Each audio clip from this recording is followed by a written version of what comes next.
politics, national security, and foreign policy all converge on this, the 15th anniversary of it.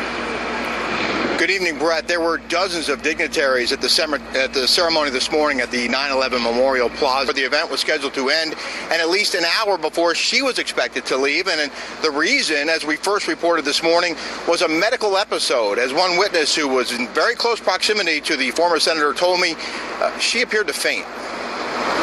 This video shows Hillary Clinton standing on a sidewalk outside the World Trade Center site as her van pulls up on West Street.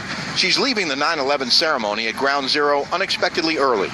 She appears unsteady as she steps off the curb, with aides and her protective detail holding her by the arms. And she stumbles again as she gets close to the van, with one of her shoes falling off before she's helped inside. A law enforcement source who was 15 feet away from the Democratic nominee says they were caught off guard by her premature departure, which is why Mrs. Clinton had to wait for her motorcade to pull up. He says he saw her knees buckle and watched as someone picked up her shoe and gave it to agents in one of the two vehicles that followed the former First Lady to her daughter Chelsea's apartment, roughly 3 miles away. 90 minutes later, her campaign released a statement saying Mrs. Clinton left because she felt overheated, but was feeling much better. And just before noon, she emerged from her daughter's building, smiling and making brief remarks. Great. It's a beautiful day in New York. It's worth noting it had been extremely hot and humid here in New York City for the past week or so. Very hot, very humid, and very uncomfortable until today when the weather finally broke. It was just 82 degrees at 9 o'clock this morning. There was a nice breeze blowing. Humidity was at just 31%. It was a beautiful September morning, not the kind of day that you would expect someone to overheat. Brett? Rick Leventhal, live in Manhattan. Rick, thanks. We're being told campaign aides were expecting an October surprise, but not one in September. Clinton's doctor says that she diagnosed her with pneumonia on Friday. Today, Dr. Lisa Bardock, said that she examined her again when she returned home. Here's the statement just released by Clinton's doctor. Trump has so far only tweeted a response saying, while many of her supporters will never vote for me, I still respect them all. Running mate Mike Pence pounced on Clinton in a speech to the Values Voters Summit. Hillary, they are not a basket of anything. They are Americans, and they deserve your respect.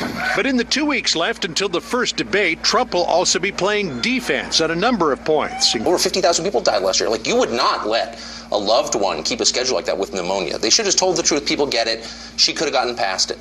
But the press reaction, let's be honest here, Drudge got it right. The New York Times got it wrong. The Washington Post was openly attacking people who bothered to ask questions about her health. Well, to that point, Chris Cillizza writes today, coughing, I wrote, is simply not evidence enough of any sort of major illness that Clinton is assumed to be hiding. Neither, of course, is feeling overheated. But those two things happening within 6 days of each other to a candidate who's 68 years old makes talk of Clinton's health no longer just the stuff of conspiracy theorists. But it never was just the stuff and that's of the thing. See, that's what's so infuriating. There were physicians, non-aligned physicians, saying, I'm not against Hillary, but what is this about? By the way, whenever you hear a journalist discouraging inquiry, you're not listening to a journalist, you're listening to an advocate. And that was almost uniformly the response from the press. Stop, you're helping Trump, be quiet. They're not journalists anymore when they say that. There are calls now for both candidates, Lisa, to put forward detailed medical records. Donald Trump's going on with Dr. Oz this week. I don't know how detailed he's going to get with Dr. Oz, but he's going on there.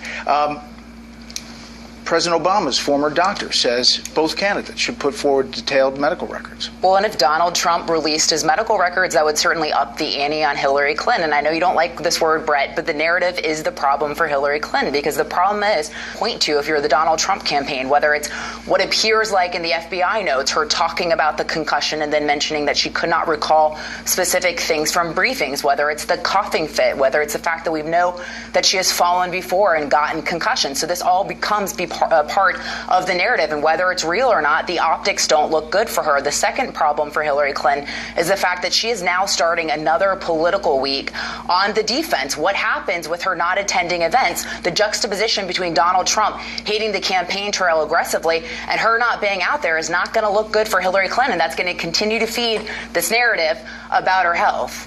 You got it in 3 times. I said I didn't even like it. It wasn't intentional. All right. You're baiting me. I got it. It's Sunday night. Mitt Romney said this back in the 2012 campaign, and now there are comparisons. 47% of the people who will vote for the president no matter what. All right, there are 47% who are with him, who are dependent upon government, who believe that they're victims. Other people said this is really what caused him to lose. I put this up. Now, this is non-scientific. This is a Twitter poll. Let's point that out. Where does Hillary Clinton's basket of deplorables comment rank politically versus Mitt Romney's 47% comment? 25,000 people, more than 25,000 people voted, and it was 80%. It's worse than the 47% comment. Is it, Guy? I think they're comparable. I don't think this was a good thing for her to say. She's walked it back a little bit. The message is, I don't like you. I have nothing in common. By the way, what she said, you could have said a year ago in a meeting at the RNC and everyone kind of nod. Anywhere in Washington, her sentiments would be greeted as non-exceptional. That is the view from elite Washington, elite New York, and elite Los Angeles toward the middle of the country. That's just, everyone knows that's true. You look out there in that great dark space and you're like, those people are bigots. Like, they don't even have a Whole Foods. Are you kidding?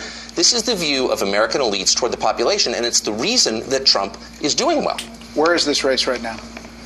I think the race is very tight. I don't see the question of does this candidate care about me. President Obama won by an 81 to 18 point margin. I think Hillary Clinton has that similar problem when she says things like this. One, it's a stupid comment for an experienced politician. And then secondly, it feeds that perception that she's this elitist, she's out of touch. Much better. Perception. I went with perception instead of narrative.